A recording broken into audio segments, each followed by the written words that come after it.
अस्सलाम वालेकुम, खुशामदीद, भली करे आया जी आया नू बखैर गले नया दिन के साथ मैं हूँ सैयद फैसल करीम और मैं हूँ सबा शेख। एक खुशगवार दिन का आज़म लिए आज भी हम आपके लिए लाए हैं कई मौज़ूआत जिन पर होगी तफसील के साथ बात। लोगों की प्यास बुझाने और जानवरों को सैराब करवाने के लिए सबीलें बनाई जाती थी। कराची में ये सबीलें कहाँ हैं और कितनी पुरानी हैं, आगे चल के ये जानेंगे। भेस बदलकर सड़कों पर लोगों के चेहरों पर खुशियां बांटने वालों की जिंदगियों का अहवाल भी आपके साथ शेयर करेंगे। अच्छा, कराची में स्पोर्ट्स कॉम्प्लेक्स बना, फीता कटा, लेकिन आगे क्या हुआ ये भी आपको दिखाएंगे। और किस वजीर ने कितनी कारकर्दगी दिखाई, नतीजा आ गया, कौन सा वजीर किस नंबर पर है, आगे चलकर इस पर भी तफसीली बात करने वाले हैं हम। लेकिन सबसे पहले अहम डेवलपमेंट का जिक्र। Army chief general Qamar Javed Bajwa का दौरा कराची। मेजर जनरल शहाब शाहिद को ऑर्डिनेंस कोर के कर्नल कमांडेंट के बैजेस लगाए। PAF एयरवॉक कॉलेज इंस्टीट्यूट और फौजी फाउंडेशन सेटअप का दौरा भी किया। सिपह सलार का कहना है कि दुश्मन की किसी भी मुहिम जोई का मौसर जवाब देने के लिए चौकन्ना रहना होगा। चीफ जनरल कमर जावेद बाजवा का कराची में मसरूफ दिन। ऑर्डिनेंस सेंटर मलीर में मेजर जनरल शहाब शाहिद को ऑर्डिनेंस कोर के कर्नल कमांडेंट के बेजेस लगाए। तकरीब में कोर के हाजिर सर्विस, रिटायर्ड अफसरान और जवानों ने शिरकत की। आर्मी चीफ ने दहशतगर्दी के खिलाफ जंग में कोर के किरदार को सराहा। ISPR के मुताबिक सिपा सालार ने PAF एयरवार कॉलेज इंस्टीट्यूट में 35वीं एयरवार कोर्स के शुरका से भी खिताब किया। जनरल कमर जावेद बाजवा ने पाक फिजाइया की मुकम्मल पेशावराना महारत और काबिल रश्क कामयाबियों की तारीफ की। आर्मी चीफ का कहना था, दुश्मन की किसी भी मुहिम जोई का मुअस्सर जवाब देने के लिए हम वक्त चौकन्ना रहना होगा। जनरल कमर जावेद बाजवा ने फौजी फाउंडेशन सेटअप का भी दौरा किया और इदारे की कारकर्दगी और मयारी खिदमात के अज़्म को सराहा। तो इमरान खान की हुकूमत में 10 वजीरों को बेहतरीन कारकर्दगी दिखाने का इनाम मिल गया। मुराद सईद का नंबर पहला है, जबकि दूसरे नंबर पर असद उमर और तीसरा नंबर है सानिया निश्तर का। उन्होंने ये तीसरी पोजीशन हासिल की है। इस्लामाबाद में तकरीब से खिताब में वज़ीर आज़म इमरान खान ने कहा कि बेहतरीन काम करने वालों की हौसला अफजाई से कारकर्दगी मजीद बेहतर होगी। बेहतरीन कारकर्दगी दिखाने वाली वजारतों को मराहत भी दी जाएंगी। अब मैं रिक्वेस्ट करता हूँ वफाकी वजीर और सेक्रेटरी ऑफ कम्युनिकेशन को कि वो स्टेज पर तशरीफ लाएं और प्राइम मिनिस्टर से अपना अवार्ड वसूल करें। जिसने बेहतरीन कारकर्दगी दिखाई उसका बड़ा नाम, सड़कों का जाल बिछाने, कौम का पैसा बचाने और पाकिस्तान पोस्ट का मुनाफा 150% से भी ज्यादा पहुंचाने पर मुराद सईद फर्स्ट आ गए। अपनी अपनी वजारतों में बेहतरीन कारकर्दगी दिखाने वाले वुज़रा के लिए इस्लामाबाद में पुरवकार तकरीब सजाई गई। तारीफी असनाद से नवाजा गया। वज़ीर आज़म इमरान खान ने मुराद सईद को मुबारकबाद दी, लेकिन वजीरों की तकरीब में अदम मौजूदगी पर बोले, पहले से टॉप 10 का नाम बताकर गलती कर दी। आपने एक बहुत बड़ी गलती की कि आपने पहले ही लोगों को बता दिया कि टॉप 10 कौन है और बाकी मिनिस्टर्स नहीं आए। तो नेक्स्ट टाइम आपने किसी को नहीं बताना जब तक ये फंक्शन नहीं होती। मैं चाहता हूँ सारे मिनिस्टर्स बैठे हों। टॉप 10 में असद उमर दूसरे, जबकि सानिया निश्तर तीसरे नंबर पर आए। विज़ारत तालीम में बेहतरीन पॉलिसी बनाने पर शफकत महमूद को चौथी पोजीशन मिली। इंसानी हुकूक की वजीर शीरी मदारी 5वें, सनती तरक्की के वजीर खुसरो बख्तियार 6ठे नंबर पर आए। कौमी सलामती के मुशीर मोहिद यूसुफ की खिदमात का भी एतराफ किया गया। बरामदात में इजाफा रद्दाक दाऊद को नंबर 8 पर ले आया, जबकि वजीर दाखिला शेख रशीद 9वें और ग़िज़ाई तहफ़्फ़ुज़ के वजीर फ़खर इमाम को 10वीं पोजीशन मिली। तो इसी पर बात करने के लिए इस वक्त हमारे साथ मौजूद है नून लीग के रहनुमा राना सनाउल्लाह। उनसे बात करते हैं। बहुत शुक्रिया सर, आपने हमारे शो के लिए वक्त निकाला। राना साहब, ये बताइएगा कि वजीर आजम की काबीना अरकान को अच्छी कारकर्दगी पर अवार्ड मिल रहे हैं, क्या कमेंट करेंगे सर आप इस पर?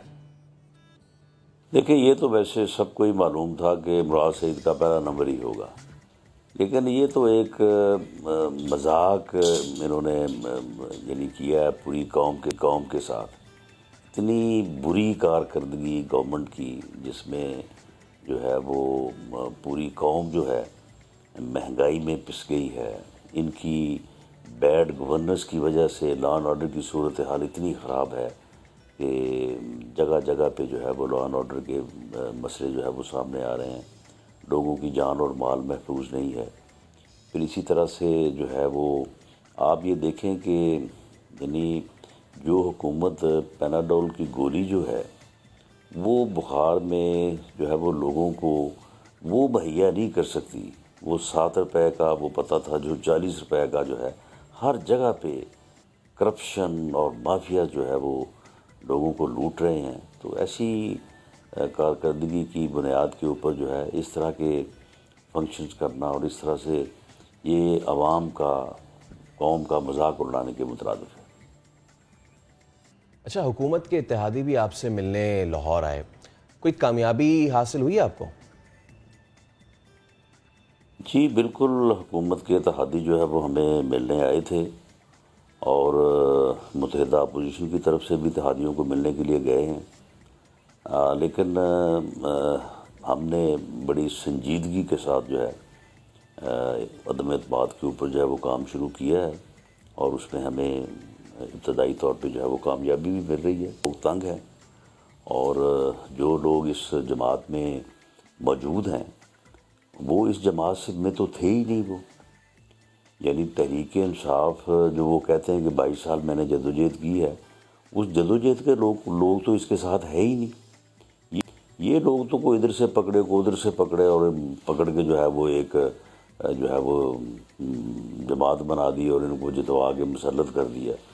तो इनका कोई आपस में रबत नहीं है और वो लोग देख रहे हैं कि जो हुकूमत की आवाम में जिस तरह से नफ़रत और जो अनपॉपुलर है, तो इसलिए लोग जो है वो इस जमात के पीटीआई के टिकट पे इलेक्शन नहीं लड़ना चाहते और ना ही आगे जो है वो इसके साथ सियासत करना चाहते हैं। तो इसलिए हमें उम्मीद है कि अब इनके जाने का वक्त जो है ना वो आ चुका है।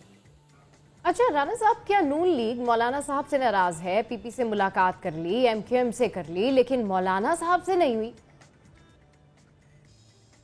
जी, मौलाना साहब से हम कैसे नाराज़ हो सकते हैं? वो हमारे इत्तेहाद पीडीएम के सरबराह हैं।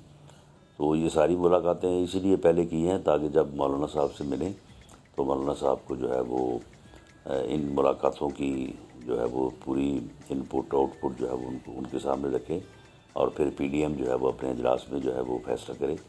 तो आज ही जो है वो इंशाअल्लाह ताला आप देखेंगे कि मौलाना साहब तशरीफ़ ला रहे हैं लाहौर और वो मियाँ शहबाज शरीफ साहब से मिलेंगे।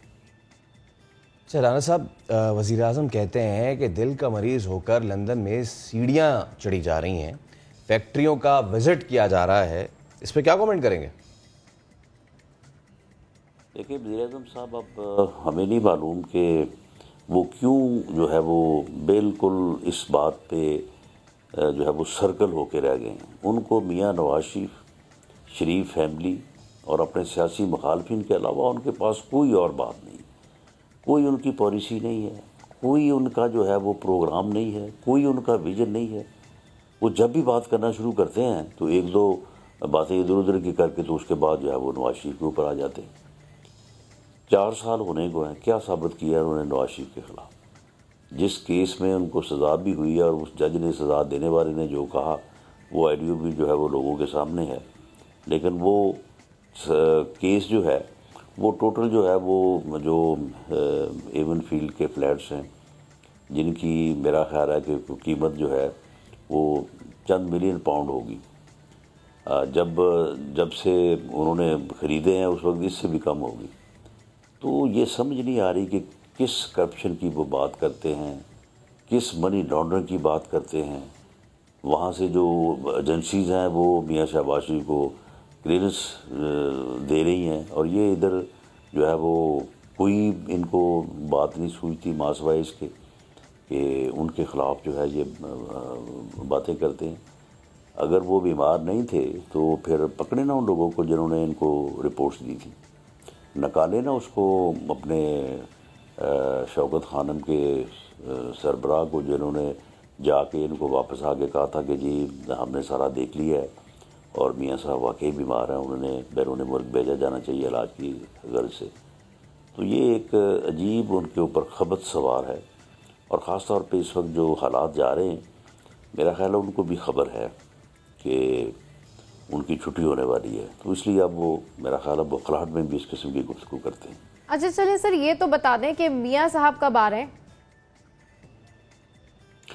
देखिए मियाँ साहब जो हैं वो सबको मालूम है कि मियाँ साहब कब आएंगे। मियाँ साहब अपना इलाज वहाँ पे करवा रहे हैं, इलाज मुकम्मल करवाने के बाद और डॉक्टर्स की इजाज़त से जो है वो वापस आएंगे। यही पार्टी की भी और उनकी भी ऑफिशियल स्टेटमेंट है।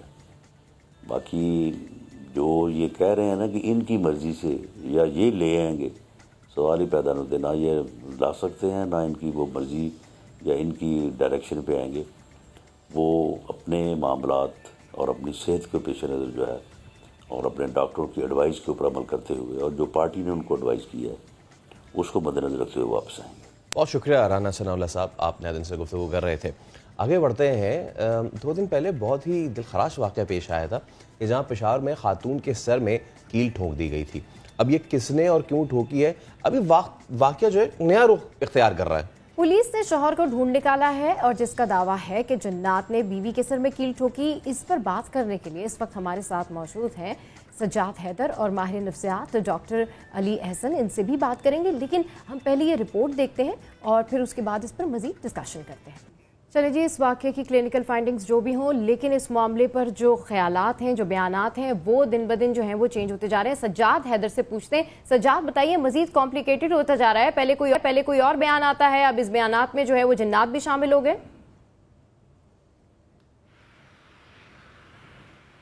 जी बिल्कुल, ये अफसोसनाक वाक़या जो है पेशावर में जो है 4 फरवरी को जो है अब पेश आया था, जिसके बाद जो है अस्पताल से जो है उसके खावन और बीवी जो है डिस्चार्ज स्लिप लेके जो है चले गए थे। जिसके बाद जो है ये वाक़या रिपोर्ट हुआ तो पुलिस की भी जो है दौड़े लग गई और पुलिस ने जो है फैमिली को ट्रेस करना शुरू कर दिया। जिसके बाद जो है 10 फरवरी को जो है कल पुलिस ने उस फैमिली को ट्रेस किया, जिसमें उसके खावन शामिल थे और बीवी भी थी और बच्चों समेत वो प्रेस कॉन्फ्रेंस के लिए उनको लाया गया। जबकि उसके खावन ने वहाँ पर ये मौक़िफ़ इख्तियार किया और दावा किया कि खातून जो थी, जो उसके सर में कील ठोकने का वाक़या वो जिन ने ठोका है और उनका जो काफ़ी अरसे से ये जो है इलाज भी चल रहा था, वो दिमागी मरीज़ा है। जबकि पुलिस ने भी अपनी इब्तदाई तफ्तीश में यही बात बयान की है। खावन का यहाँ पर कहना था कि बच्चों के हवाले से जो बात की गई थी उसका तासर जो है वो उन्होंने गलत साबित किया, क्योंकि उनके ऑलरेडी 6 जो है बेटे हैं और 5 बेटियाँ हैं। जबकि दूसरी बीवी के साथ जो वाक़या पेश आया था, जो इन्होंने पसंद की शादी की थी, उसके भी जो है इनके 2 बेटे हैं और 1 बेटियाँ हैं। तो उनका ये कहना था कि ये दावा किया गया था कि बेटे के हवाले से कि उसकी वजह से कील ठोका गया, तो ऐसा कुछ नहीं है। जबकि उन्होंने 2 टोक जो है प्रेस कॉन्फ्रेंस में बार बार यही कहा कि जो है उनको जो है सर में कील जो है एक जिन ने ठोका है। जबकि उनसे बार बार यही सवाल पूछा गया कि जिन कैसे कील ठोक सकता है, तो उन्होंने फिर कहा कि वो हादसाती तौर पर वो हीटर का जो है कील लगा रही थी, तो उसकी वजह से जो है वो कील उसके सर में जो है टूट गया। इसके बाद जो है पुलिस ने जो है फैसला किया है कि दोनों जो है मियाँ बीवी का जो है मेडिकल चेकअप साइकेट्रिस्ट से भी करवाया जाएगा और उसके बाद जो तफ्तीश के बाद जामिया रिपोर्ट आएगी। ये आपने अच्छी बात की कि सिर्फ बेगम का नहीं, शौहर है उनका भी जो है वो करवाना चाहिए। हमारे साथ ही रहिएगा सज्जाद साहब, क्योंकि अभी जो आपने आखिरी बात बताई है कि वो एक और बयान आया है कि वो हीटर की कील लगा रही थी, तो वो मतलब पता नहीं क्या मामला है। इस पे हम बात करेंगे। माहिर नफ्सियात डॉक्टर अली अहसन साहब भी हमारे साथ मौजूद हैं। अली साहब, मुझे ये बताइए कि पहले बताया गया जी औलाद नरीना के उसूल के लिए जी ये सारे मामला आमिल बाबा पीर बाबा ने किए, फिर जो है जिन आए, जिन ने ठोक दी। शौहर कह रहे हैं कि मैं तो था ही नहीं उस वक्त, लेकिन ये मेरा छोटा बेटा है जिसकी उम्र गालिबन 3 से 4 साल है, ये तो झूठ नहीं बोलेगा, ये आपको सच सच बताएगा। तो 3 से 4 साल का बच्चा बताएगा कि जिन आया था उसने कील ठोकी थी। फिर एक और बयान आ गया कि खातून खाना जो हैं वो हीटर में पता नहीं कहाँ पे वो दूसरी जगह पे कहीं कील लगा रही थी, तो वो उनके कील ठुक गई, पता नहीं कैसे चेंज होते जा रहे हैं। हाँ, तो ये और ऐसे चेंज नहीं हो रहे, ऐसे चेंज हो रहे हैं कि जो समझने से कासिर है मामला। तो मुझे ये बताएं कि इनकी ये फाइंडिंग भी है कि ये खुद भी नफ्सियाती मरीजा रही हैं, तो क्या बीमारी है इनको, क्या ये मामला हुआ है, आप किस कंक्लूजन पे पहुंच पाए? जी बहुत बहुत शुक्रिया अपने प्रोग्राम में मुझे मदऊ करने का।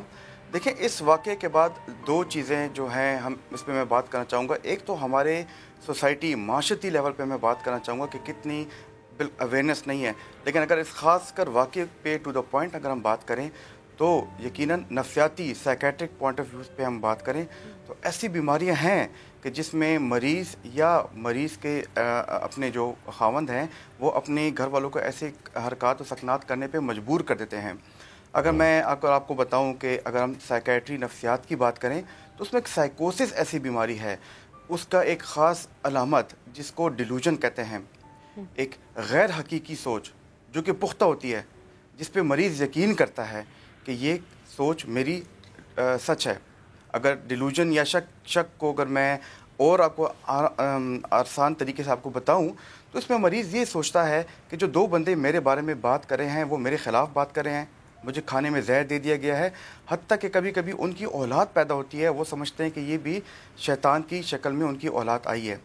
हमारे पास इस किस्म के वाक़े आते रहते हैं कि वो मरीज़ जो कि साइकोसिस बीमारी का शिकार होते हैं, उनको अपनी बीमारी के बारे में आगाही नहीं होती।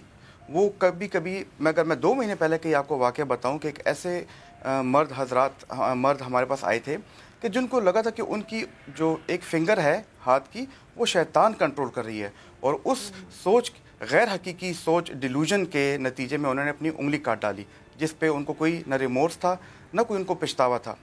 तो यह जहाँ तक अगर बात की जाए साइकेट्री नफ्सियात के लेवल पे ऐसी बीमारियां हैं, और हम आए गए ऐसी बीमारियों का सामना करते रहते हैं जिसमें इस किस्म के हमें वाक़े देने को मिलते हैं। जी अच्छा, जिस तरह से आप बता रहे हैं कि ये जो बीमारी है ये डिल्यूजन होती है, ये जो केस आपको नज़र आ रहा है डॉक्टर अली, इस केस को देख के आपकी क्या अजम्पशन है कि मैक्सिमम इस केस में जितने बयान चेंज हो रहे हैं, शौहर कभी कुछ कह रहे हैं, कभी कोई और बयान आ रहा है, आपको क्या लगता है इन जनरल वे कि ये केस जो है आपके अकॉर्डिंगली किस तरफ जा रहा है? मतलब ये क्या बाकी पेशेंट हो सकती हैं या वाकई क्या बीमारी हो सकती है इनको,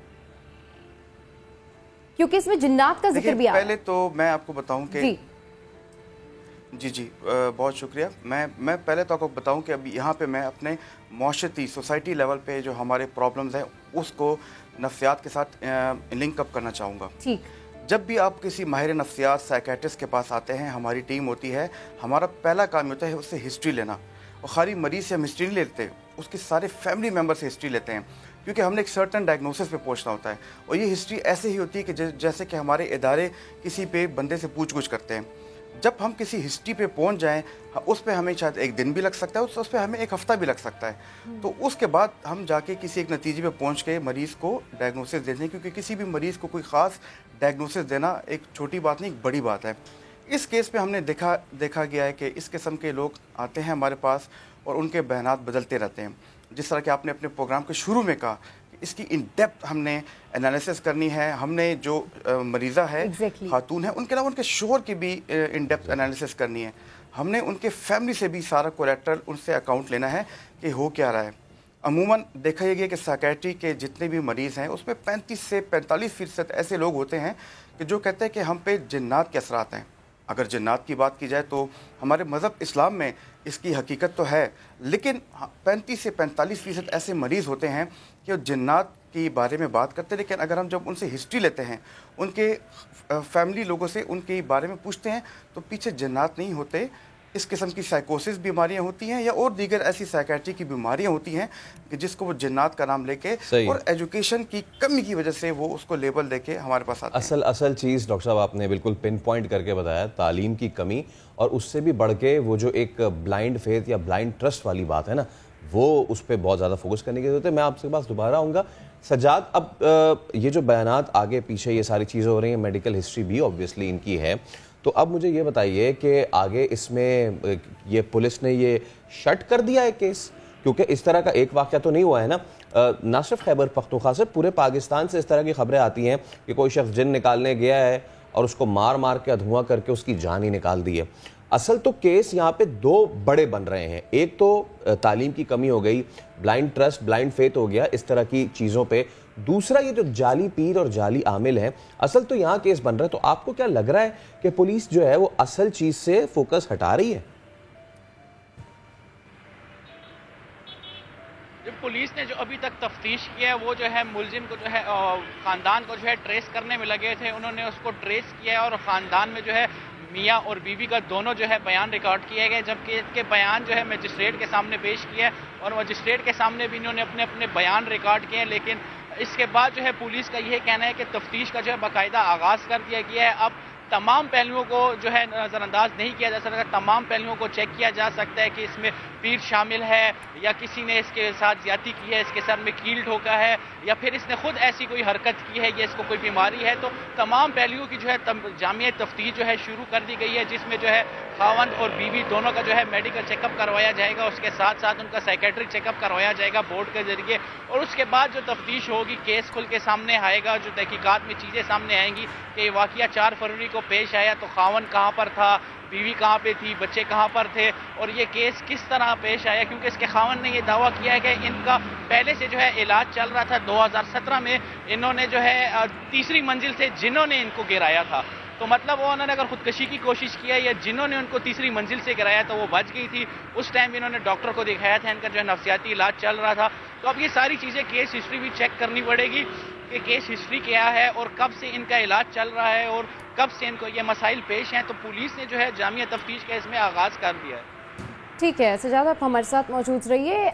डॉक्टर अली, जिस तरह से अभी आपने सुना कि 2017 में जो है इनके मुताबिक जिन्होंने इनको जो है वो तीसरी मंजिल से गिराया था, तो ये इनकी मेडिकल हिस्ट्री है, इससे पहले भी इस तरह की बातें कर चुकी हैं और अब जो ये सर में कील ठोकने वाला मामला है, क्या देखते हैं कि इस तरह के जो पेशेंट्स होते हैं वो कितने उनके अंदर चांसेस होते हैं कि वो क्योर कर लिया जाए, रिकवर कर लें, उनका ट्रीटमेंट क्या होता है, क्योंकि एक पूरा फैमिली सिस्टम होता है पीछे जो कि सफ़र करता है सारी सूरत हाल में। जी यकीनन सबा आपने बिल्कुल ठीक कहा कि इनकी पहले भी हिस्ट्री है और अभी ये देखना पड़ेगा कि जब वो तीसरे मंजिल से गिरी तो क्या वहाँ पे कोई मौजूद था या ये खुद ही से कह रही थी कि जिन्नात ने मुझे धक्का दिया है। ऐसे मरीज़, इसमें ख़ास किस्म की बीमारियाँ होती हैं जिसमें मरीज़ जो है वो समझता है कि मैं किसी और के कंट्रोल में हूँ और वो इस किस्म का इकदाम या कदम उठा लेता है जिसमें वो बाद में लोग कहते हैं कि जिन्नात ने ऐसा अमल किया।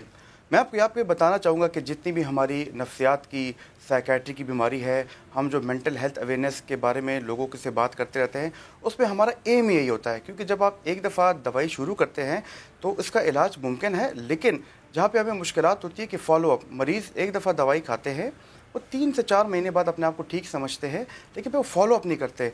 और इस फॉलोअप पे हमने काफ़ी स्टडीज़ की हैं, हमारी काफ़ी कैंपेन्स होती है, क्योंकि जो भी नफ्सियात का इलाज होता है, जो भी साइकेट्री की दवाइयाँ होती हैं, हम कोशिश करते हैं कि कम से कम 6 से 9 महीने वो मरीज़ को दवाई दें और फिर आहिस्ता आहिस्ता उनको ख़त्म करें। आप कभी भी साइकेट्री की दवाइयों को एकदम नहीं ख़त्म कर सकते।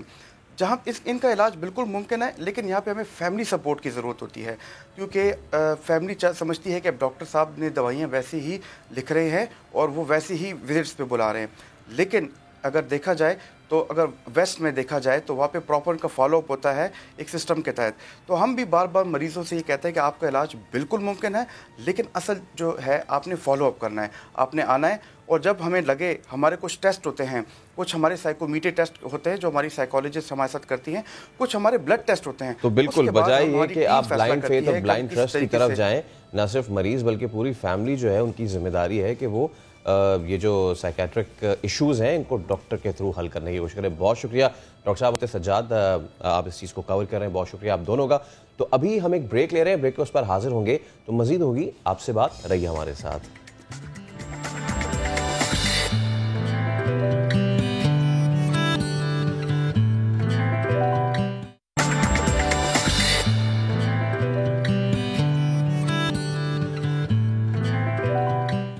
Welcome back. और खबर तो ये है कि आमिर लियाकत हुसैन ने तीसरी शादी कर ली। जी हाँ, 18 साल की दुल्हन ब्याह लाए।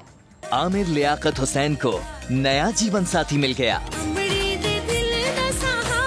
अपनी तीसरी शादी की इत्तला सोशल मीडिया पर सबको सुनाई, नई दुल्हन के साथ वीडियो भी लगाई। बल्ले बल्ले पंजाब दुल्हन का तारुफ करते हुए आमिर लियाकत ने सबको बताया कि ये है सैयदा दानिया शाह, जिनकी उम्र 18 साल है, ताल्लुक जुनूबी पंजाब से है और बड़ी ही प्यारी हैं। वजीर आजम ने फोन करके मुबारकबाद दी है, ये भी आमिर लियाकत ने ट्वीट करके बताया और लिखा जलने वाले जलें। वाकई अब आमिर लियाकत की जिंदगी में सिर्फ दानिया ही है, क्योंकि तूबा ने खुला ले ली। इंस्टाग्राम पर पोस्ट की कि वो 14 माह से आमिर लियाकत से अलहदा रह रही हैं, सुलह की कोई उम्मीद नहीं। आमिर लियाकत ने भी अपने ट्वीट में ये लिखा था कि उन्होंने एक रॉन्ग टर्न ले लिया था और वो दिन काफी तारीख थे। तो कांग्रेचुलेशंस आमिर भाई, आपको बहुत बहुत मुबारक हो। आगे बढ़ते, कराची की कदीम सबीले कहाँ कहाँ हैं, लेकिन सवाल ये नहीं कि कहाँ कहाँ हैं, सवाल असल बनता है कि ये किस हाल में है, बनाने वाले कौन थे, बनाने का मकसद क्या था। ये सब शायान सलीम की पहले इस रिपोर्ट में जानते हैं।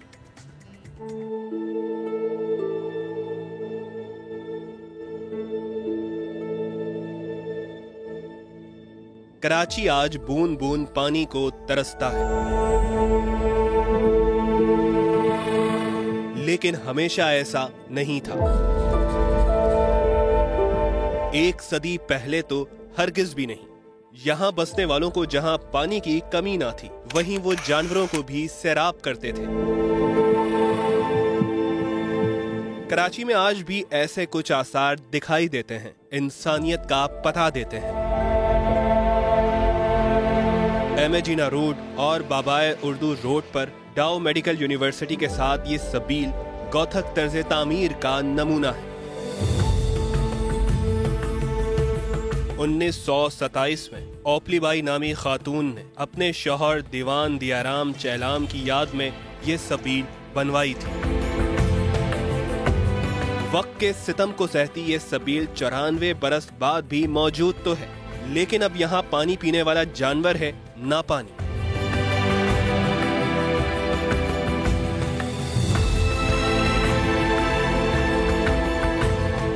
टावर से गुरुमंदिर तक 30 सबीलें हुआ करती थी, जिनमें से ज्यादातर खत्म हो गई या उन पर तुजावजात कायम कर दी गई। 4 से 5 सबीलों के आसार आज भी मौजूद है, लेकिन वहां पानी का कोई बंदोबस्त नहीं है। सिर्फ गुरुमंदिर पर वाक़ई इस सबील पर आज भी पानी मिलता है।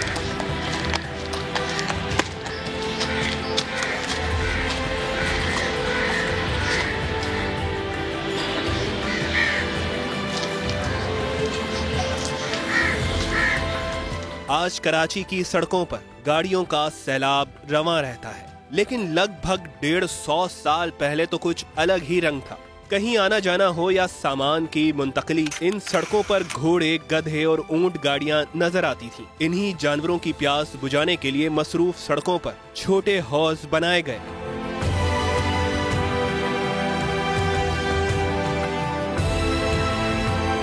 पाकिस्तान चौक, सोल्जर बाजार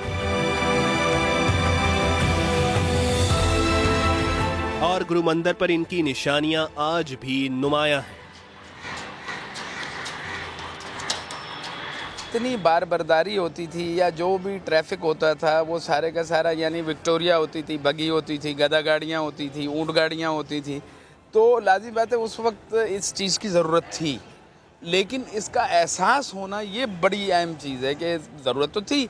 यानी जब जानवर गाड़ियाँ आपके पूरे शहर में चलती हैं, अब वो जानवर के लिए हर जगह तो पानी वो बेचारा नहीं मतलब रख सकता। अब उस रूट से वो गुजर रहा है, सबील लगी हुई है और उसमें प्याव बनी हुई है, तो उसमें उसे जानवर को पानी पिलाया, फिर आगे निकल गया, फिर कहीं और चला गया तो वहाँ उसे जानवर को पानी पिलाया। तो उस वक्त पानी भी एक कराची में पानी भी मतलब नल होते थे, पानी के नल होते थे और हर जगह पानी की सहूलत भी होती थी। तो लेकिन जानवरों के लिए नहीं होती थी, इंसानों के लिए होती थी, तो उनको एहसास था जानवरों का।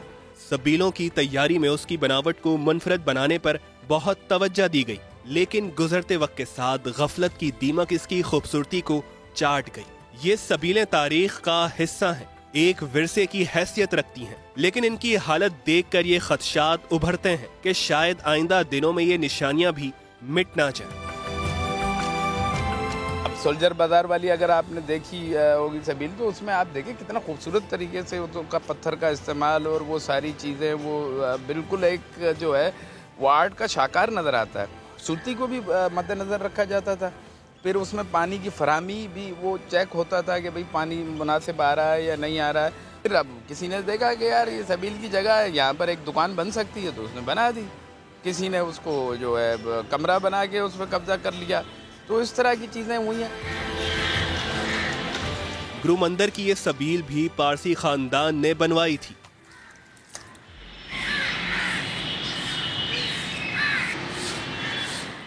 रईस खान 25 साल से इसकी देखभाल कर रहे हैं।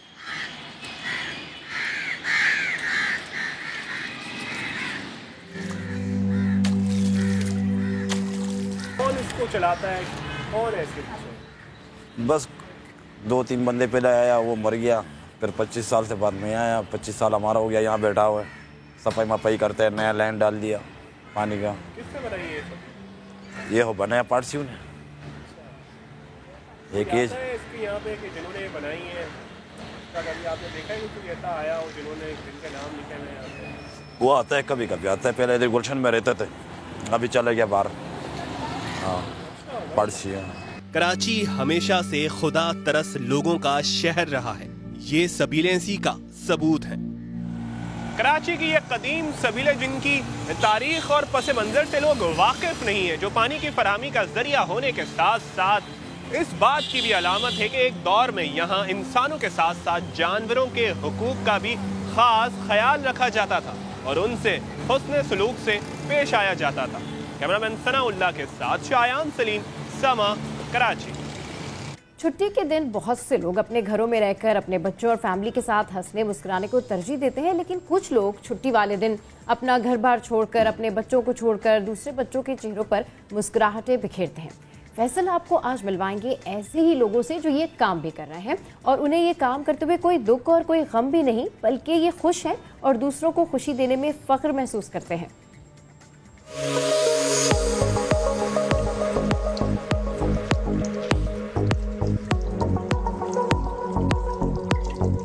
जिंदगी मुश्किलात का ही नाम है, लेकिन इन मुश्किलात को जीना ही असल ज़िंदगी है। आपने अक्सर देखा होगा मुख्तलिफ इवेंट्स पे, मुख्तलिफ फंक्शंस पे कुछ लोग होते हैं जो मुख्तलिफ रूप धार के वहाँ के छोटे बच्चों को और वहाँ के लोगों को महसूस कर रहे होते हैं। इनकी अपनी भी कोई कहानी तो होती होगी, तो ऐसी ही एक कहानी है हसनैन भाई की जो हमारे साथ मौजूद है। हसनैन भाई अस्सलाम वालेकुम। वालेकुम सलाम। कैसे, ठीक ठाक है, खैरियत से? अल्हम्दुलिल्लाह। अच्छा, आप घूम फिर रहे हैं, जाना आना तो नहीं है ना? नहीं। अच्छा, ये मतलब आपको मूव अबाउट करना पड़ता है, आप एक जगह खड़े नहीं रह सकते? जी, एक जगह खड़े नहीं रह सकते। अच्छा, तो पहले तो हसनैन भाई मुझे ये बताएं कि ये कितनी हाइट है और ये क्या लकड़ी है, लोहा क्या लगाते हैं? ये लकड़ी है और ये तकरीबन 7.5 फीट हाइट है। 7.5 फीट अकेली इसकी हाइट है, और आपकी कितनी है? नहीं, पूरी कंप्लीट हाइट है। अच्छा, पूरा माजरत के साथ है तो 7.5। हाँ, सही, बिल्कुल सही है। मैं 6 का हूँ, ये 7.5 के हैं, तो बिल्कुल ठीक है। अच्छा हसनैन भाई, मुझे ये बताएं कि कब से ये काम कर रहे हैं? तकरीबन 8-9 साल से। 8-9 साल से ये काम कर रहे हैं। रिहाइश कहाँ पर है? ड्रिग रोड कैंट बाजार में, मतलब यही करीब में है। और ये बताएं कि कितने अरसे से आप ये काम कर रहे हैं, लोगों का रद्दमल, रिएक्शन कैसा आता है? जी बिल्कुल ठीक है, कोई अच्छा कहता है, कुछ अपने हिसाब से सब देखते हैं। बुरा भी कहते हैं? जी। चले, बुरा जो कहते हैं वो तो कहते ही हैं, बुरा कुछ तो लोग कहेंगे, लोगों का काम है कहना। जो अच्छा कहते हैं, जब वो अच्छा कहते हैं तो फिर कैसा महसूस होता है? जब वो अच्छा कहता है तो फिर जाहिर सी बात है, अच्छा ही लगेगा। बस अच्छा महसूस होता है। जी। ये कितना सीधा सवाल है, जो अच्छा कहता है वो अच्छा ही लगेगा। अच्छा हसनैन भाई, ये बताएं, उससे दिल भी आपका बड़ा होता होगा ना? घर में आपके फैमिली, बच्चे वगैरह भी? जी नहीं, सिर्फ मेरी वालदा और मेरे वालिद साहब और एक मैं बस। अच्छा, यानी अभी शादी होनी है आपकी? जी, अभी होनी। अच्छा, तो हसनैन भाई ये मुझे बताएं कि दिन भर में या इवेंट वगैरह में जितना आप कमाते हैं, अच्छा गुजारा हो जाता है? जी अल्हम्दुलिल्लाह, बहुत अच्छा गुजारा हो जाता है। मैं चाहूँगा कि उन लोगों को ये पैगाम दें जो जिन पे ये मुश्किलात आती है और मुश्किलात आने के बाद वो मुख्तलिफ जो नेगेटिव काम है, मनफी सरगर्मियाँ, उस पर मुलव्वस हो जाते हैं, तो उनको पैगाम दें कि कोई भी काम छोटा बड़ा नहीं है।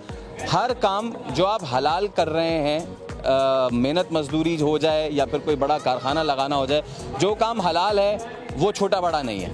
देखिए, मैं कहना चाहूँगा कि कोई भी काम छोटा बड़ा नहीं होता। हर जो है, हर अल्लाह पाक ने भी कहा कि रिज़्क़ हलाल करें और रिज़्क़ हलाल कमाएं, और मेहनत में कोई शर्म नहीं है। मुझे बहुत फ़ख्र है और बहुत अच्छा लगता है कि मैं किसी को दुख तकलीफ देने के बजाय लोगों को हंसाता हूँ और लोगों को खुशी देता हूँ। बहुत शुक्रिया हसनैन भाई, और इसी तरह लोगों को हंसाते रहें। तो हसनैन भाई ही अकेले ये काम नहीं कर रहे हैं, बहुत से दीगर लोग भी हैं। आपने अक्सर ये सुना होगा, देखा होगा कि इस तरह की जो कहानियाँ होती हैं उनमें कोशिश की जाती है कि आप तक ये पहुंचाया जाए कि ज़िंदगी कितनी गमज़दा है, लेकिन हसनैन भाई आपको ये बता रहे हैं कि ज़िंदगी गमज़दा नहीं है। अपने ऊपर ये रंगीन पोशाक और अपना चेहरा पेंट करके इन्होंने दुख और आलाम नहीं छुपाए हैं, बल्कि लोगों के दुख और आलाम और मसाइब और उनकी परेशानियां अपने अंदर समोली ताकि वो उनको हंसा सकें। हम आपकी मज़ीद 2 लोगों से और मुलाकात करवाते हैं।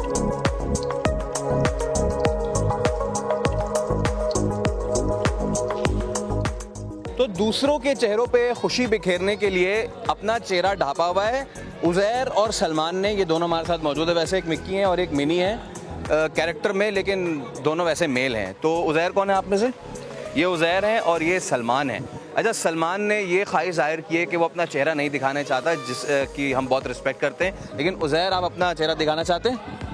तो ये उज़ैर भाई हैं, वालेकुम अस्सलाम, क्या हाल है, कैसे हैं? बाहर से अंदर से दुनिया कैसी लगती है? दुनिया अच्छी लगती है, अंदर से दुनिया अच्छी लगती है। अच्छा, अगर इसको पूरा उतार सकते तो पूरा उतार लें, कोई मसला नहीं है। और आप कैसे हैं भाई सलमान भाई? जी मैं ठीक हूँ, बिल्कुल ठीक हूँ। अच्छा, मुझे ये बताओ कि घर में भांजे बच्चे सब हैं? सब है। तो अपने घर के बच्चे छोड़ के दूसरों के संभालने आए बच्चों, उनको खुशी देने आए, तो कैसा लगता है? अच्छा लगता है।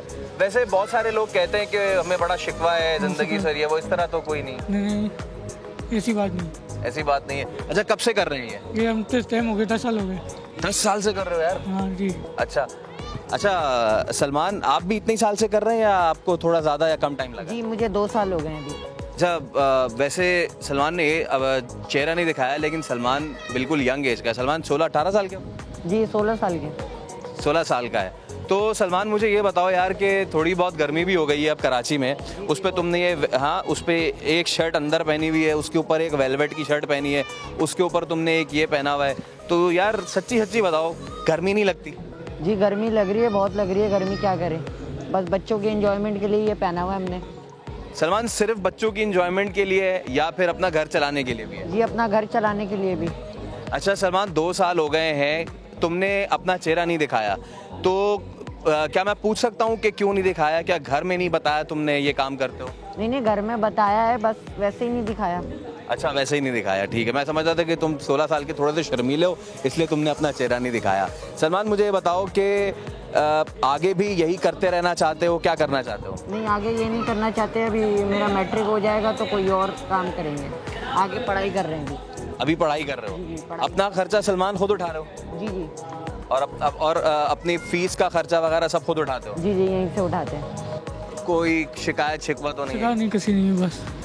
आपने अक्सर इस तरह की स्टोरीज में, इस तरह की कहानियों में सैड एंडिंग देखी होगी कि जहाँ पे इस तरीके के पोशाक पहन के गर्मियों में आपको बताया जाता है कि कितनी मुश्किल है ज़िंदगी, लेकिन सलमान और उज़ैर अपनी ज़िंदगी से खुश हैं क्योंकि हलाल कमा रहे हैं, अपने घर में बच्चों को छोड़ के दूसरों के बच्चों को एंटरटेन करने आए हैं। तो इनको कोई शिकवा भी नहीं है और ज़िंदगी का पैगाम भी यही है कि मुश्किलात अगर हैं भी तो उनको हंस के खेल के ज़िंदगी गुजार।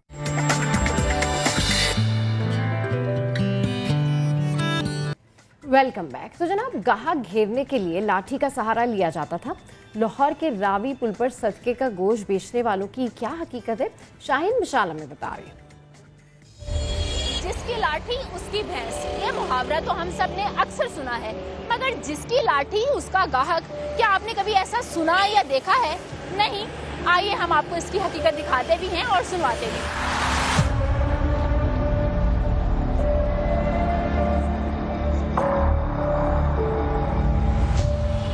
हाथों में सदके का गोश्त, आंखों में गाहक का इंतजार और खड़ा होने के लिए लाठियों का सहारा।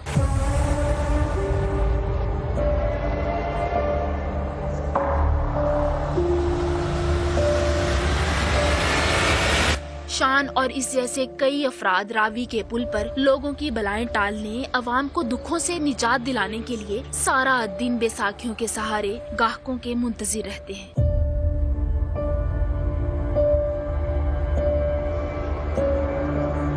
मगर जनाब, चील गोश्त बेचते ये तमाम लोग खुद चीले हैं जो अपाहज होने का ड्रामा सिर्फ और सिर्फ ज्यादा गाहक घेरने के लिए कर रहे हैं।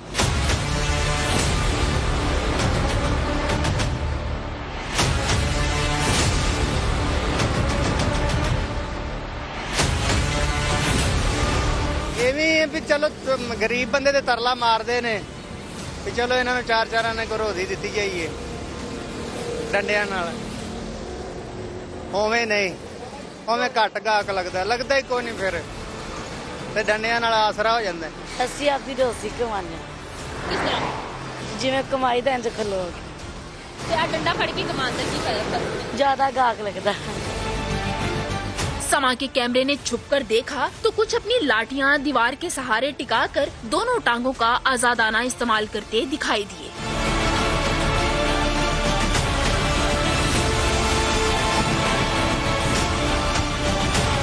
कुछ तो कैमरे को देखते ही गाहकों और माजूरी के ड्रामे को भूलकर दीवारें फलांग कर ये जा वो जा।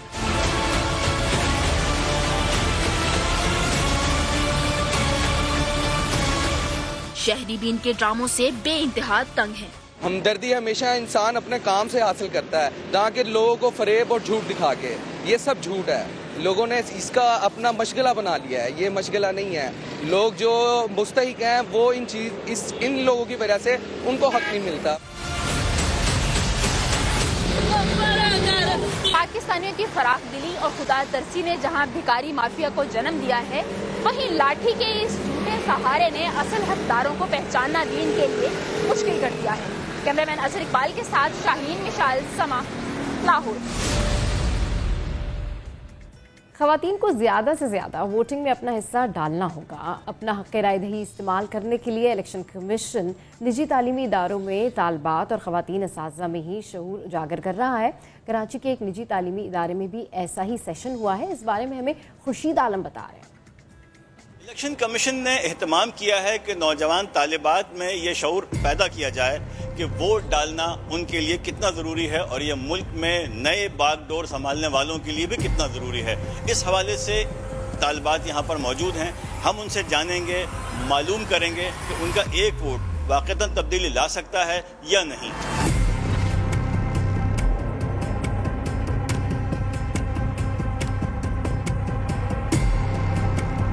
मेरे साथ मौजूद हैं तालिबात, हम उनसे मालूम करेंगे कि इलेक्शंस के हवाले से उनकी क्या तैयारियां हैं और क्या वो वोट डालने जाएंगी या उस दिन छुट्टी का दिन होगा तो उसे घर में इंजॉय करेंगी।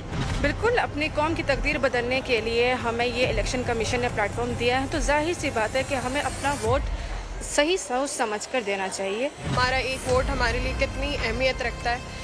इस सेशन से हमें काफ़ी जो है हेल्प मिली है, हमारे जो खदशात थे वो दूर हुए। एक एक वोट की बहुत अहमियत है, तो इंशाल्लाह जब इलेक्शन होंगे तो ज़रूर डालने जाएंगे। इंशाल्लाह इस बार वोट देने का इरादा है और हम होपिंग के तब्दीली आएगी इंशाल्लाह। जो भी गवर्नमेंट जो भी जीतेगा, लेकिन hope for the best, Pakistan के लिए अच्छा ही होगा।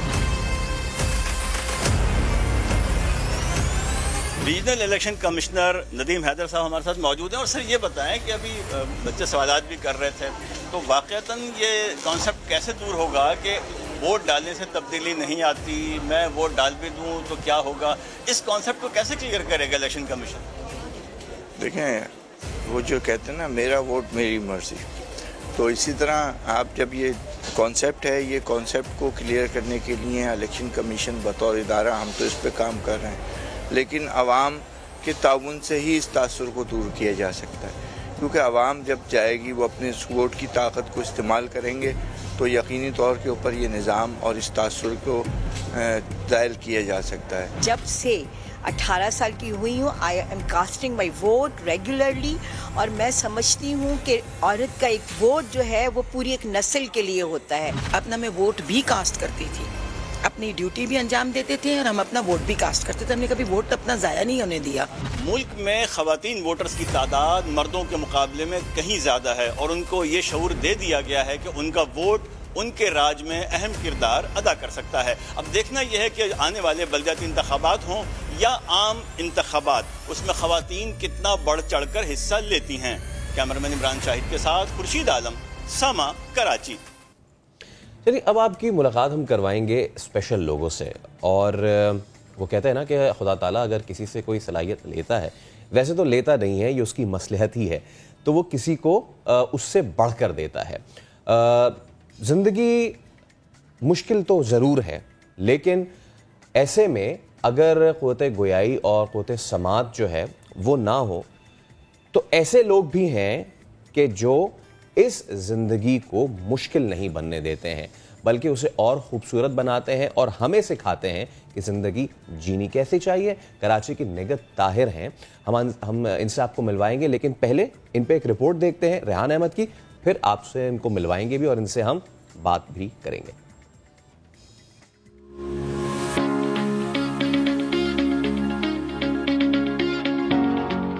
अपने वालिदैन के 8 बच्चों में से एक निगत ताहिर पैदाइशी तौर पे बोलने और सुनने की सलाहियत से महरूम नहीं थी, लेकिन सिर्फ 5 माह की उम्र में होने वाले बुखार के नतीजे में वो इस सलाहियत से महरूम हो गई और उनकी ज़िंदगी बदल कर रह गई। आइए सुनते हैं निगत की कहानी उनकी बहन लुबना की ज़ुबानी।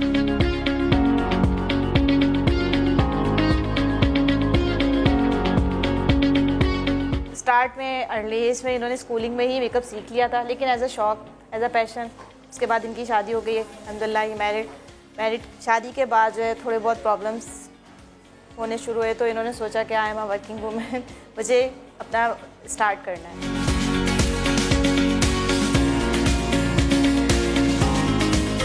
इन्होंने बहुत ज़्यादा हार्ड वर्क किया, ना पैशन लूज़ नहीं किया, अपने आप इमोशंस सब चीज़ों के साथ जो है ये करती रही, क्योंकि इन्होंने कहा था कि मुझे अपनी फैमिली को भी लेके चलना है और मुझे अपना शौक़ भी पूरा करना है। इनका शौक़ भी था और फिर आगे जाके इनकी ज़रूरत बन गई।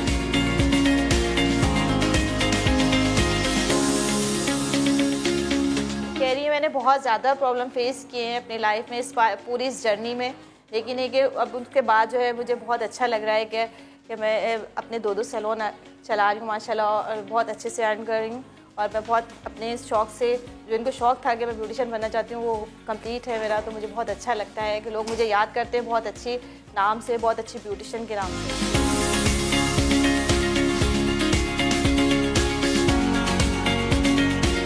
अरे बहुत अच्छा रिलेशनशिप है मेरा, जितना टाइम जो मुझे फ्री मिलता है मैं अपने बच्चों के साथ ही गुजारती हूँ। कह रही उनकी स्टडीज़ पे भी ध्यान देती हूँ, उनको देखती हूँ स्टडीज़ उनकी कैसी चल रही हैं।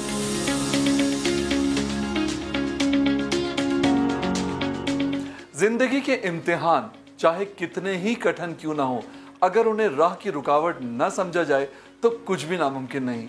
यही पैगाम है निगहत की जिंदगी का। कैमरामैन मोहम्मद रिजवान और सनाउल्लाह के साथ रेहान अहमद, समा, कराची।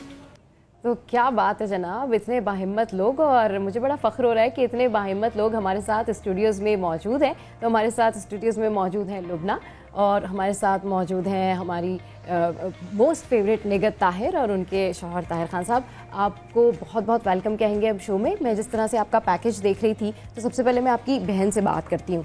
अच्छा लुबना, अभी जो हम पैकेज में देख रहे थे, जिस तरह से निगहत मेकअप कर रही थी और जिस तरह से इनकी इंटेंशन दिख रही थी, तो ओवरऑल ये सारा कैसे मुमकिन हुआ? इतनी हिम्मत, इतना अज़्म, इतना हौसला कैसे आया?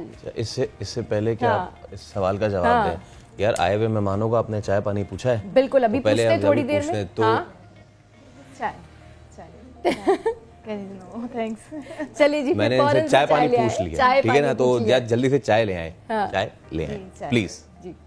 जी माशाल्लाह, निगहत जो हैं बचपन से ही बहुत टैलेंटेड, बहुत ज़्यादा इनको शौक़ था हर तरह की एक्टिविटीज़ करने का। स्टार्ट से ही ये पेंटिंग्स बनाती थी, बहुत छोटी अर्ली एज में, 5-6 ईयर्स का बच्चे को इतना ज़्यादा शौक़, ये पेंटिंग्स करती थी। उसके बाद ये थोड़ी सी 12 ईयर्स की हुई तो इनको मेकअप का शौक़ हो गया। इन्होंने कहा एज अ वो नहीं था कि ब्यूटिशियन बनना है, बस ये कि सीखना है।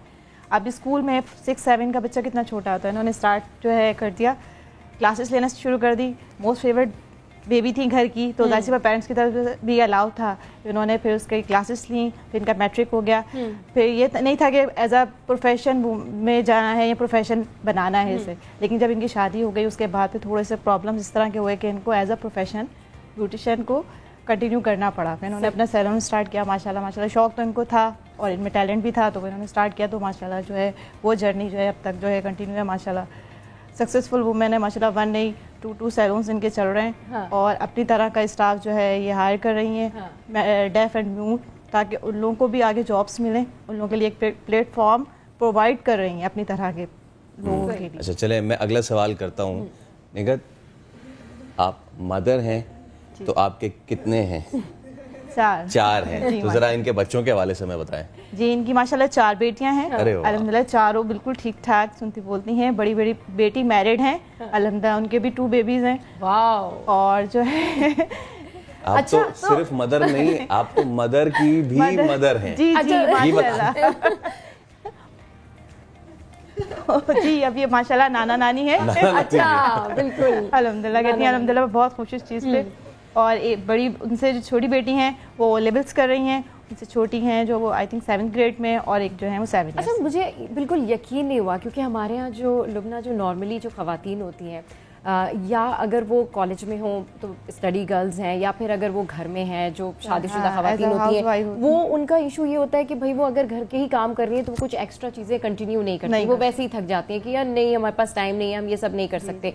लेकिन इन तमाम तर चीज़ों के बावजूद इतनी हिम्मत, इतना हौसला कि आप एक प्रोफेशन को कंटिन्यू करें। आप आपके ब्यूटी सलून्स हैं, वहाँ पर कितनी मुख्तलिफ ख़वातीन आती हैं, वहाँ पर कितनी मुख्तलिफ मेकअप की जो है वो डिमांड होती है। किसी को ऐसा हेयर स्टाइल चाहिए, किसी को ऐसा हेयर स्टाइल चाहिए। मतलब ब्यूटिशियन का जो एक ये पूरा सेक्टर है, ये इतना आसान नहीं है। इसमें आपको डिफरेंट स्टाइलिंग भी करनी होती है। तो इतने क्लाइंट से मीटिंग करना, बात करना, वो कैसे फिर मुमकिन हो जाता है? जी माशाल्लाह अल्हम्दुलिल्लाह, इन्होंने स्टार्ट में तो ये खुद करती थी, अब इन्होंने इतना ज़्यादा स्टाफ को ट्रेन कर दिया है कि जो ज़्यादातर क्लाइंट्स को वो लोग देखते हैं, अगर कोई क्लाइंट इस तरह का होता है जो बिल्कुल ही हैंडल नहीं हो पा रहा होता है या मैनेज नहीं कर पा रही होती हैं, तो वो फिर निगत उनको टेक ओवर करती हैं और माशाल्लाह बहुत अच्छे से कर लेती हैं।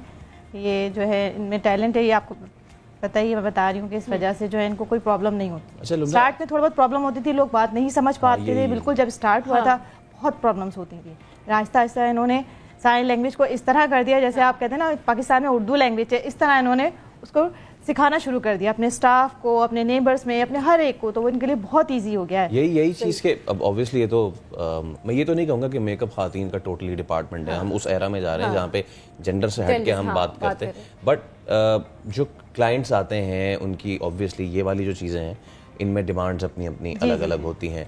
तो शुरू से जब ये हो रहा है ये कि किसी ने आया, किसी ने कहा मुझे ऐसा करना है, ऐसा करना है, उस क्लाइंट की डिमांड को मीट करना कितना मुश्किल या कितना आसान था? अब इनके लिए बहुत आसान हो गया, अब ज़्यादा मुश्किल नहीं है, बहुत इजी हो गया। जब भी कोई क्लाइंट आता है सबसे पहले उनसे ये कहती हैं कि आपकी डिमांड क्या है, आप मुझे बता दीजिए, मेकअप कैसे चाहिए, हेयर स्टाइलिंग कैसी चाहिए आपको। उसके बाद ये उस पर वर्कआउट शुरू कर देती हैं। स्टार्ट में बहुत मुश्किल होता था। अच्छा, अगर मुझे अभी इनको ये कहना हो कि जो अभी ये काम कर रही हैं और जो अभी इन्होंने ये ब्राइड्स बना रही हैं, जो मेकअप कर रही हैं, वो बहुत अच्छा है, तो मैं साइन लैंग्वेज में इनसे कैसे बात कर सकती हूँ? आप कहिएगा आप जो मेकअप कर रही हैं बहुत बेस्ट है and you are doing great job। और इन्होंने थैंक यू बोला है आपको। अच्छा, ऐसे करके ये इन्होंने मुझे थैंक्स कहा। अच्छा, ये मुझे बताएं कि ये इनसे बल्कि ये भी पूछें कि ये जो साथ होता है शौहर और बेगम का, ये गाड़ी है, जी। गाड़ी के 2 पहिए हैं, तो ये गाड़ी कैसी चल रही है और एक दूसरे का साथ इनका कैसा है? अच्छा, ये पूछ रहे हैं आप दोनों की शादी हुई, अच्छे चल रहे हैं या नहीं, कैसी आप दोनों की लाइफ कैसी चल रही है, मैरिड लाइफ? कह रही है बहुत नॉर्मल चल रही है, बहुत अच्छी चल रही है, बहुत नॉर्मल चल रही है, बहुत अच्छी चल रही है। और ताहिर भाई बाय प्रोफेशन? ये माशाल्लाह सिविल एविएशन में होते हैं। जबरदस्त। जी माशाल्लाह कह रहे हैं कि बहुत अच्छे हस्बैंड हैं ये, बहुत ज़्यादा केयरिंग है, बच्चों का बहुत ज़्यादा ख्याल रखते हैं, मुझे फुल सपोर्ट करते हैं, जिनकी वजह से जो है आज मैं यहाँ पर। माशाल्लाह। अच्छा, ये तो इन्होंने तो तारीफ कर दी, शौहरों से भी तो पूछे ना। कह रहे हैं निगत कैसी हैं, अच्छी हैं, आप बताएं कैसी हैं वाइफ? कह रहे हैं बहुत अच्छी वाइफ हैं, मैं इनसे बहुत खुश हूँ, मेरी ज़िंदगी इनकी वजह से ही कंप्लीट है और बहुत सारी चीज़ें इनकी वजह से ही मेरी लाइफ में आई हैं।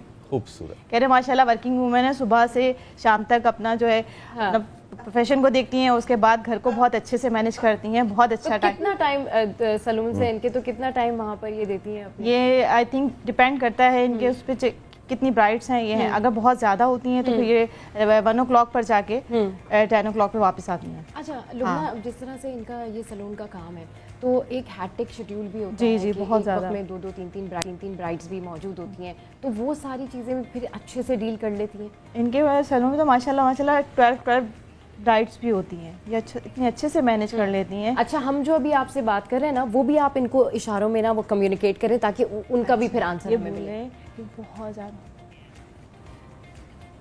कह रहे हैं कि आप मैनेज कर लेती हैं बहुत अच्छे से, कोई प्रॉब्लम्स नहीं होती। कह रही हैं मैंने इतना ज़्यादा स्टाफ इतना अच्छा ट्रेन किया हुआ है कि मुझे कोई प्रॉब्लम नहीं होती, जिस तरह मैं हूँ मेरा स्टाफ मेरे साथ बिल्कुल अल्हम्दुलिल्लाह। कह रही हैं 6 जो है वो डेफ एंड म्यूट लड़कियां हैं जो इनके पास ट्रेन हैं बिल्कुल इनकी तरह। Now this is brilliant, ये सबसे अच्छी बात है। और जो है कह रही मैं बहुत ज़्यादा यही कोशिश करती हूँ, प्रेफर करती हूँ कि मैं डेफ एंड म्यूट लड़कियों को ही ट्रेन करके अपना स्टाफ बनाऊँ ताकि उनको अब तक कितनी हमारी स्पेशल और डिफरेंटली एबल्ड बच्चियों को ये ट्रेन कर चुकी हैं? अब तक तो बहुत ज़्यादा कर चुकी होंगी, मे भी बहुत सालों की शादियाँ हो चुकी। कह रहे अभी तक काउंटिंग कितनी लड़कियों को आप सिखा चुकी हैं? नहीं, पहले भी जो चली गई शादियाँ हो गई बहुत ज़्यादा, कितनी तकरीबन 30-40 लड़कियों को ट्रेन कर चुकी होंगी। That's really nice। आप तो मिसाल है इस सोसाइटी के लिए, इस माशरे के लिए मिसाल है। आप जैसे लोग तो वाकई में कि मतलब दूसरों का भी इतना ख्याल रखना और साथ साथ उनको वहाँ पर सैलून में जॉब भी देना, उनको ट्रेन भी करना। You are doing great job. इनको बताइए कि हम बहुत खुश हुए ये बात सुन के, हमें बहुत अच्छा लगा है। और हमें इतना अच्छा लगा है कि अब वो चाय जो है वो आ गई है। तो मैं गुजारिश करूंगा आजे चलिए। हमने कहा था ना ये कि चाय जो है वो चाय पानी पूछें तो यार प्लीज ये चाय भी आ गई है। अच्छा मीनवाइल चाय एंजॉय करें हम। हमारी चाय बहुत अच्छी होती है, बहुत अच्छी होती है, तो आप प्लीज एंजॉय करें। ये चाय बाहर की पीती नहीं है निगत। अच्छा, इसको पसंद नहीं आती है। नहीं, अच्छा ये चाय नहीं है, ये कॉफी है। ओह, कॉफी है ये, चाय नहीं है, कॉफी है। कॉफी।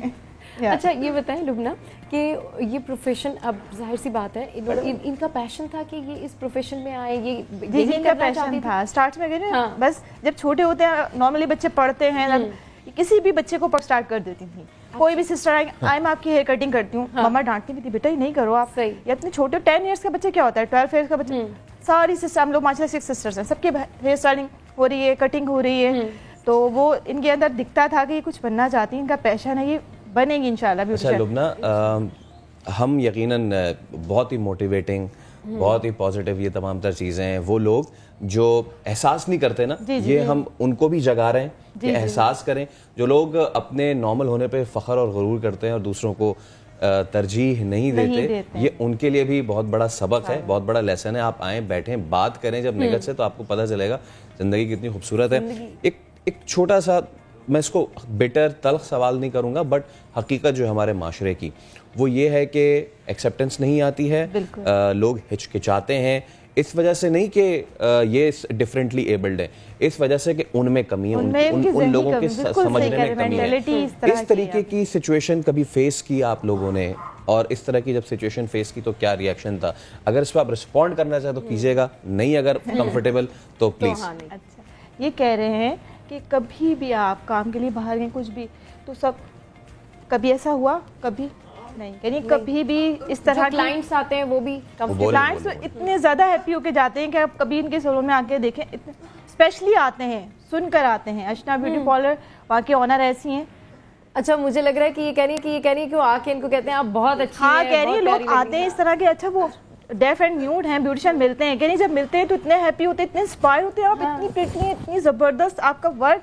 तो कह रही है मुझसे बहुत ज़्यादा हैरान होके जाते हैं, बल्कि नॉर्मल जो सैलून है उनको छोड़ के लोग पूछ के इनके पास आते हैं, घूमकर आते हैं। इस तरह का इनका वर्क है। अब इनसे पूछें कि जो बेटियां हैं माशाल्लाह, अच्छा जो बेटियां हैं एक नहीं 4 हैं और खुदा की रहमत होती है, ठीक है ना? तो बेटियों से कैसा रिश्ता है, कितनी मोहब्बत है और उनको क्या बनाना चाहते हैं? ये कह रहे हैं आपकी बेटी, आप कैसा है, सब लव करते हैं या प्यार कैसा है, और आगे आगे क्या दिखना चाहते हैं, अरीशा क्या बने, मायरा जो है, हाँ क्या क्या करना चाहते हैं। कह रही हैं अल्हम्दुलिल्लाह मेरी बेटियों से बहुत अच्छा रिलेशन है, फ्रेंडली है बहुत ज़्यादा।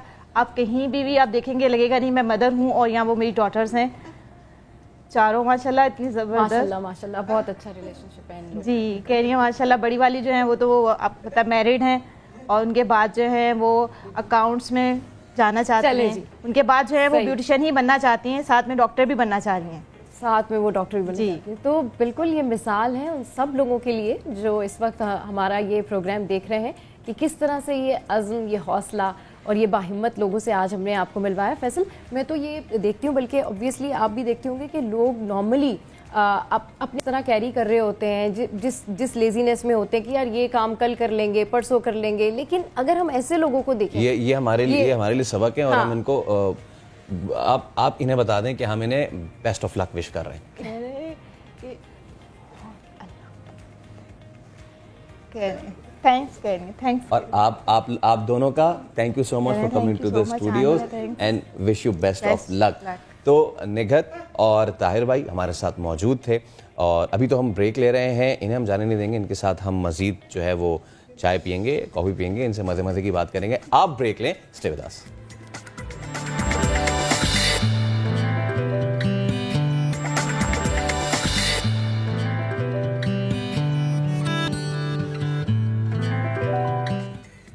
Welcome back. मुकामी हुकूमतों को बाइख्तियार बनाने के लिए सुप्रीम कोर्ट के अहकामात पर अमल दरामद का मामला। सिंध हाई कोर्ट ने MKM पाकिस्तान की दरखास्त पर सूबाई हुकूमत और एडवोकेट जनरल को नोटिस जारी कर दिए हैं। इरफानुल हक बताइए। इरफानुल हक से भी जानेंगे मुकामी हुकूमतों को बाइख्तियार बनाने के लिए सुप्रीम कोर्ट के अहकामात पर अमल दरामद का है मामला। इरफान आगा कीजिए।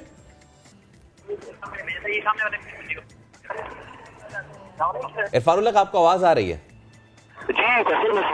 जी जी इरफान, ये जो नोटिस जारी किए गए इस हवाले से आगा कीजिए। देखिए, MKM ने दरख्वास्त दायर की थी कि सुप्रीम कोर्ट ने बहुत ही कॉम्प्रिहेंसिव फैसला दिया है जो बल्दियाती हुकूमतें हैं, मकामी हुकूमतें, उनको बाइख्तियार बनाने और आइन का आर्टिकल 140A है जिस पर मुकम्मल अमल दरामद का हुक्म आया है, उस पर अमल दरामद नहीं कर रही है सिंध हुकूमत, और उसको यकीनी बनाने के लिए ये दरख्वास्त MKM की तरफ से दायर की गई थी।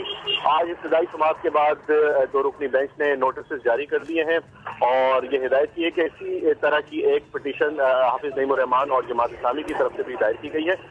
अदालत ने जमात इस्लामी की दरख्वास्त के साथ ही MKM की दरख्वास्त को मुंसलिक कर दिया है और हिदायत की है कि इस हवाले से सिंध हुकूमत अपना मौक़िफ़ पेश करे और जिसके बाद बाकायदा इन दरख्वास्तों की समाअत शुरू की जाएगी। ठीक है, बहुत शुक्रिया आपका। एहतसाब अदालत लाहौर में मनी लॉन्ड्रिंग रेफरेंस शहबाज शरीफ रोस्टम पर आकर एक बार फिर अपने हक में सफाइयां देने लगे। इस हवाले से मजीद तफसीलात जानते हैं अरशद अली से। जी अरशद अली, अपडेट कीजिए। जी बिल्कुल, जो है वो लाहौर की एहतसाब अदालत में मनी लॉन्ड्रिंग रेफरेंस पर समाअत शुरू हुई तो शहबाज शरीफ रोस्टम पर आए और फाजल जज से कहा कि मैं कुछ कहना चाहता हूं, जिस पर जो है वो मुझे 2 मिनट बोलने की इजाजत दी जाए, जिस पर जो है वो अदालत की जानिब से शहबाज शरीफ को बोलने की इजाजत दी गई, जिस पर जो है वो शहबाज शरीफ ने अपने हक में और अपने दलाइल में जो है वो अपनी सफाइयां पेश करते रहे और कहा कि मैंने कोई करप्शन नहीं की और तमाम तर जो मेरा रिकॉर्ड है वो एक किताबचे की शक्ल में जो है वो फाजल जज को फराहम किया और कहा कि इस किताब के अंदर मेरी तमाम तर गवाही है। ताहम जो है वो इस गुफ्तगू के बाद अदालत की नैब की जानिब से एक गवाह जो है वो अदालत के रूबरू पेश किया गया, जिस पर जो है वो जरा अदालत में मुकम्मल कर ली गई है। इस वक्त जो है वो अदालत ने शहबाज शरीफ और हमजा शहबाज को वापस जाने की इजाजत दे दी है और समाअत कुछ देर के लिए मुलतवी कर दी है। जी ठीक है, अपडेट करने के लिए शुक्रिया Arshad. Let's move on to cricket now. अब जो होम ग्राउंड आने से PSL के मजीद कारकर्दगी लाहौर में बेहतरी आएगी। Thank you. देखें, बात यह है कि टीम ने तो बहुत अच्छी कारकर्दगी दिखाई कराची के लेग में और सारे मैच हम बहुत अच्छे खेले, अपने फैंस को एंटरटेन किया और उसके बाद लोगों ने क्रिकेट को एंजॉय किया। और जो 2 मैच हम अनफॉर्चुनेटली जो हम नहीं भी जीत पाए, बट टीम ने उसमें काफ़ी फाइट किया और जिस तरह के जज्बा आप इस दफ़ा टीम में देख रहे हैं शहनशाह अफरीदी की क़यादत में, तो इंशाल्लाह बड़ी उम्मीद है कि लाहौर कलंदर अपने फैंस के दरमियान, लाहौरियों के दरमियान भी रंग जमाएगी और पूरी मेहनत से और तैयारी के साथ मैदान में उतरेगी। बाकी हार जीत का फैसला तो अल्लाह मियां को पता होता है। एटलीस्ट हम अपनी पूरी जान लड़ाएंगे और पूरी कोशिश करेंगे कि एंटरटेन करें अपने फैंस को और लाहौरियों को। अच्छा, ये बताइएगा कि जो आपके बड़े भाई राना फवाद PSL की जानी मानी शख्सियत हैं, दौरान मैच उनके तासुरात बहुत मशहूर हुए हैं, वो कितने खुश हैं लाहौर कलंदर्स की कामयाबी पर? बहुत पैशनेट है क्रिकेट को लेके भी और सारा कुछ, बट ये कि ऑब्वियसली दूसरे कामों में बिजी हैं और इतने इन्वॉल्व नहीं है इस दफ़ा इस तरह टीम में। बट आई एम श्योर कि वो मैच देख रहे होंगे या जब भी उनको रिजल्ट पता लगता होगा तो बहुत खुश होंगे। और आपको पता है कि लाहौरियों को खुश करना उनकी नंबर 1 ख्वाहिश रही है और अब जब टीम अच्छा कर रही है तो डेफिनेटली वो ज़रूर खुशियाँ मना रहे होंगे। अच्छा, ये बताएं वो कौन सा खिलाड़ी है आपके नज़दीक जो कलंदर्स की कश्ती जो है पार लगा देगा? फ़खर, शाहीन या फिर कोई और?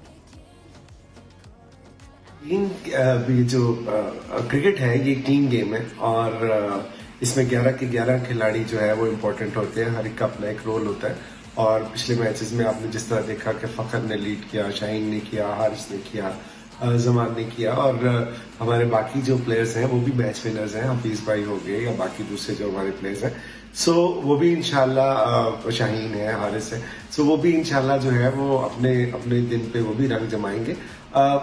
किसी एक गिवन डे पे कोई एक प्लेयर क्लिक कर देता है, कोई 2 प्लेयर क्लिक कर देते हैं, सो हमारे पास अल्लाह का शुक्र है कलंदर्स के पास जो है वो काफ़ी मैच विनर्स हैं और आने वाले दिनों में वो भी अपना रंग जमाएंगे और आप देखेंगे कि टीम जो है वो मिल के खेलेगी और जो है इंशाल्लाह मैदान में लड़ेंगे और भरपूर कोशिश करेंगे कि इस दफा हम एक डिफरेंट अंदाज में नजर आए।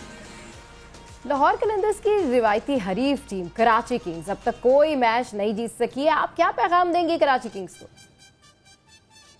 भी टीम हो, कराची हो, लाहौर हो, कोयटा हो, मुल्तान हो, पेशावर हो या इस्लामाबाद यूनाइटेड हो, उसको आप राइट ऑफ नहीं कर सकते। ये टाइम किसी पे भी आ सकता है और मैं समझता हूँ कि कराची की बहुत अच्छी टीम है।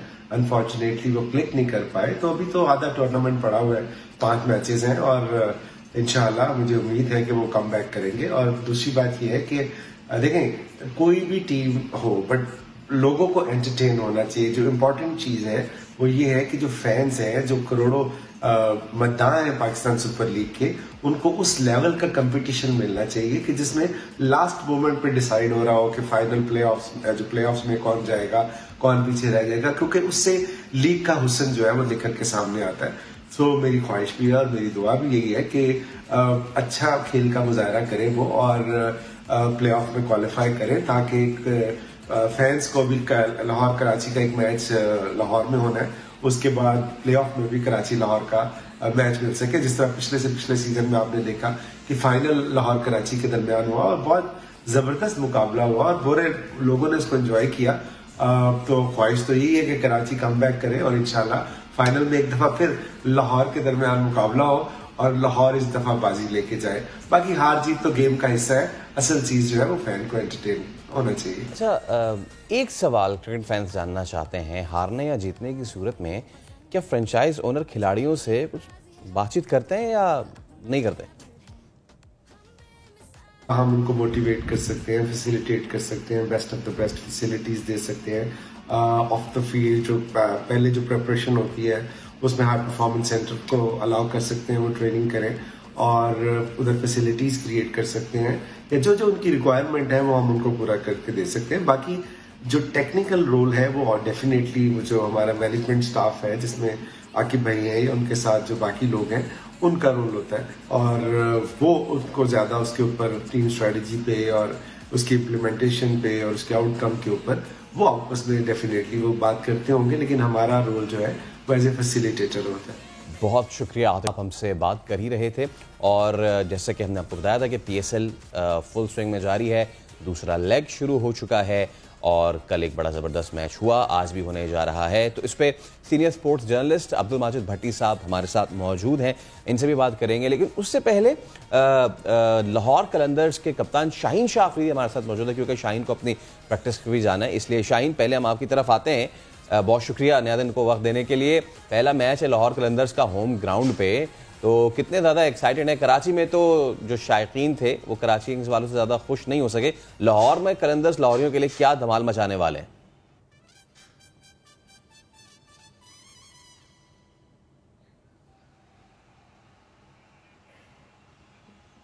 शाहीन शाह अफरीदी से हम बात करेंगे क्योंकि आज लाहौर कलंदर्स जो है अपने होम ग्राउंड पे खेलने जा रही है और बहुत ज़्यादा लाहौरी जो है वो आज सपोर्ट करने आएंगे। फ्राइडे भी है और ऐसे में सब ये एक्सपेक्ट कर रहे होंगे कि लाहौर ने जिस तरीके से पहले लेग में, कराची लेग में बेहतरीन खेल पेश किया है, उस पर हम शाहीन से भी बात करेंगे। माजिद भट्टी साहब के पास जाते हैं। माजिद भाई अस्सलाम वालेकुम, बहुत शुक्रिया नियादिन से गुफ्तगू करने के लिए। बहुत थैंक यू सर। अच्छा, पहला लेग कंप्लीट हुआ, दूसरा लेग शुरू हो चुका है, तो सबसे पहले हम जो कल का मैच हुआ है उसी की बात करते हैं।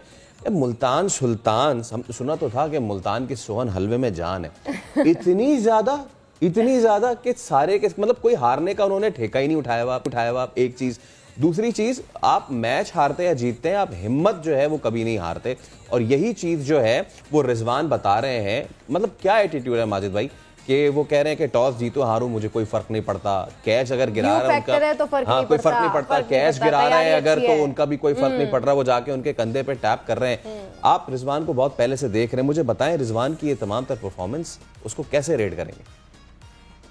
देखिए फैसल, 2021 में आपको पता है कि ICC के बेस्ट प्लेयर का अवार्ड मिला मोहम्मद रिजवान को, लेकिन मुझे याद है अब से तकरीबन कोई 2 या 2.5 साल पहले की बात है जब वो कराची किंग्स के लिए खेलते थे और कराची किंग्स उन्हें 11 में शामिल नहीं करती थी और मोहम्मद रिजवान ने कराची में प्रेस कॉन्फ्रेंस करते हुए शिकवा किया कि मुझे अगर मौका मिल जाए T20 में तो मैं प्रूव करूंगा कि मैं किस लेवल का प्लेयर हूं।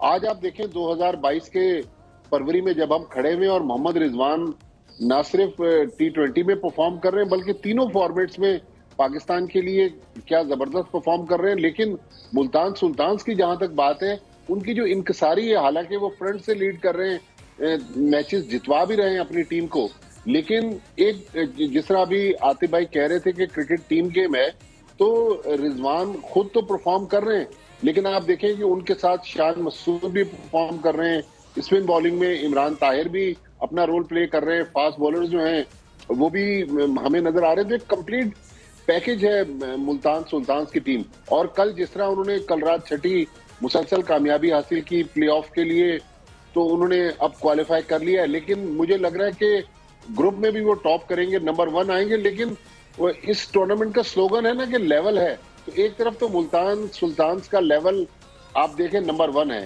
दूसरी तरफ कराची किंग्स का अगर हम लेवल देख लें तो कराची किंग्स के लिए तो मेरे ख्याल में आप पूछ रहे थे ना आतिफ भाई से कि क्या कर सकते हैं, मेरे ख्याल में अब सदके के अलावा कोई उनके पास ऑप्शन नहीं है। 5 लगातार मैच हारने के बाद मुझे नहीं लग रहा कि कराची किंग्स की टीम अब क्वालिफाई करेगी।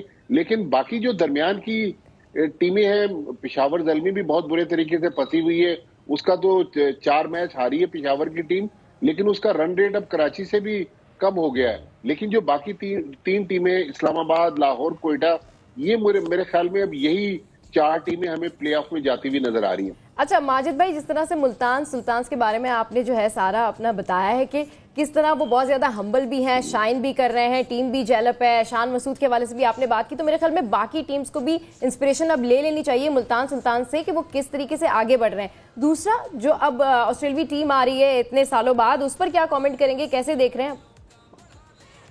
सबा देखें, 2022 का जो साल है ये मेरे ख्याल में लैंडमार्क ईयर है पाकिस्तान क्रिकेट के लिए कि 2022 में अल्हम्दुलिल्लाह 27 तारीख को ऑस्ट्रेलिया की टीम आ रही है, उसके बाद इंग्लैंड ने आना है, फिर वेस्ट इंडीज ने आना है, फिर साल के एंड में न्यूजीलैंड की टीम ने आना है। और अगर ये चारों टीमें पाकिस्तान आ जाती हैं, टूर कंप्लीट कर जाती हैं कामयाबी के साथ, तो अगले साल पाकिस्तान ने एशिया कप होस्ट करना है 2023 में, और एशिया कप में भारत की टीम भी उसका पार्ट होगी। और भारत की टीम भी अगर पाकिस्तान आ जाती है तो मेरे ख्याल में फिर वो जो पाकिस्तान पर एक दाग लगा हुआ था कि हमारे यहाँ सिक्योरिटी के इश्यूज हैं, हमारे यहाँ दूसरे मसाइल हैं, कोई मसला नहीं है।